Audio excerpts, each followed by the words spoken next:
Are you ready for it? Taylor Swift's concert movie officially hits theaters today, and it's already broken a number of pre-sale records. Let's head over to the lot's Suzanne Marquez, who joins us now with a guest who knows all about Taylor's impact. Suzanne. Hey, Jamie and Rudabeh, more than $100 million in advance ticket sales. I'm one of them. That's just a drop in the bucket of the massive force that people are calling the Taylor Swift economy. And Yahoo Music editor-in-chief Lindsay Parker is here with us to break down the star's economic force. This movie already broke AMC's record for single-day advance ticket sales, and then it opened a day early. Good morning, Lindsay. Can you help put into context how big of a deal it is for a concert movie to make this big of a splash? I mean, it's a huge deal. I don't think I've ever seen a concert. I know I haven't seen a concert movie be this big. Maybe the one that I can think of that was even close to being this hyped was This Is It by Michael Jackson, for the obvious reasons. Obviously, there's been, the High School Musical, Glee, Never Say Never by Bieber, but those, Beyonce didn't show up to the premieres of those. When Beyonce shows up to your premiere, which happened at the Grove here in Los Angeles, it's a big deal. So, yeah, and you talk about a Taylor Swift economy.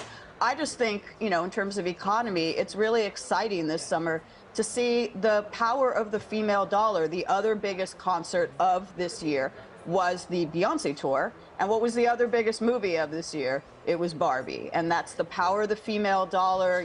Women are coming out. They're cosplaying as Taylor Swift at the Eras Tour. They're cosplaying to come out and see it at the Grove or at the IMAX.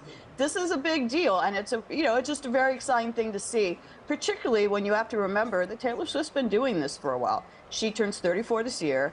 She had her first album come out when she was 16. She's literally been doing this half her life, and this many years, 17 or so years into her career, she is bigger than she has ever been, sweeping VMAs, making history 6 nights here at the SoFi Stadium here in LA. That's a 70,000 capacity, venue. So when you talk about the Taylor Swift economy, just think of the ticket sales and merch sales from that alone. It gladdens my heart. Couldn't happen to a nicer girl. Absolutely, and you really focused on the girl power effect. And of course, we're talking about the movie, and you touched on the tour, from ticket sales, as well as people traveling to go see her and booking up hotels. Financial experts say the Eras Tour boosted the economy by billions. Have you ever seen this level of spending around a single artist before? No, I mean, certainly when you go into the history of teen idols, everyone from, Justin Bieber, who I mentioned, New Kids on the Block, One Direction, Duran Duran, the list goes on. Obviously, there's always a lot of merch. Everyone wants the dolls or the T-shirts or whatever, the lunch boxes, but not like this. Not where, I mean, I'm sure you've done stories before on how much these tickets cost, and then when you factor in all the other things, no, it's a Taylor Swift economy. Thank you, Taylor Swift. Absolutely. We're so happy she came here and shut down the Grove.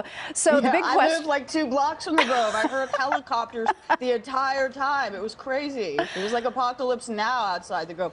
But, when, every star is coming out and, they shut down that mall. That's how big the Taylor Swift economy is. They shut down a mall for her. I know, it's wild. Rick Caruso, I'm sure, had a big decision in that and said, she's one of the biggest artists in the world right now. The other biggest artist came to the premiere, so you don't get bigger than that. So the big question is, how did she get so popular so fast and keep this momentum? Because I remember covering her concerts years ago, and fans would camp out there hoping to meet Taylor. They feel like they personally know her. Absolutely. Well, I mean, it's been fast, and yet it has been the long game, because I mentioned she's been doing this since 2006. That was when her first album came out.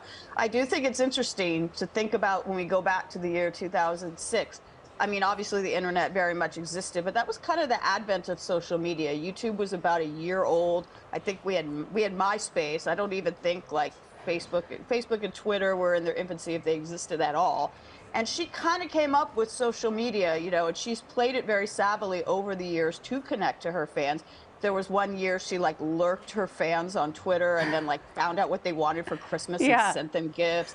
Her cats are famous. Meredith and Olivia, shout out to Meredith and Olivia. They're stars as well. They should have their own Instagrams, by the way. I know. She really savvily does it. She gets into these Tumblr memes that would take too long for me to explain, but she knows how to do it. And so I think she's kind of grown up with social media and grown up with her fans in that way. But I also think, I touched on the power of the female dollar and all this, I think her fans, which are largely female, of course, when you have this many fans, it's everyone. But, you see, the girls and women cosplaying at her shows and at the movie premiere and stuff. I think people feel a loyalty to her and that she's one of us because you don't get the feeling she did this for the male gaze. She did this for her female fans, whether she's being as vulnerable in her lyrics as she has been, or just, we saw in her other movie, her documentary, Miss Americana, we saw her kind of grow up and sort of in her recent years, in her 30s, coming into her 30s, she's going to be 34 this year, sort of throwing off the shackles of being America's sweetheart, Miss Americana, and becoming more politically outspoken. Of course, very famously taking out her old label, Big Machine, and Scott Borchetta and Scooter Braun, and kind of rewriting the game. I mean, what other artist could be like, hi, I'm going to re-record all of my albums, and not just do that, but people are excited. They're like, yay, a 10-year-old album's coming out. I can't wait to buy it. I can't wait to stream it. I can't wait to get the vinyl deluxe 10-disc issue. She's kind of rewritten the game in so many ways. Thank you, Lindsay. You're right. If she's selling it, everyone's buying it. Thank you for joining us, Lindsay. We're debating Jamie. I'm one of those folks. I'm going to have the pre-party, and we're dressing up as T-Swift. I'm doing it too. I'm going tonight. There we go. Suzanne, thank you.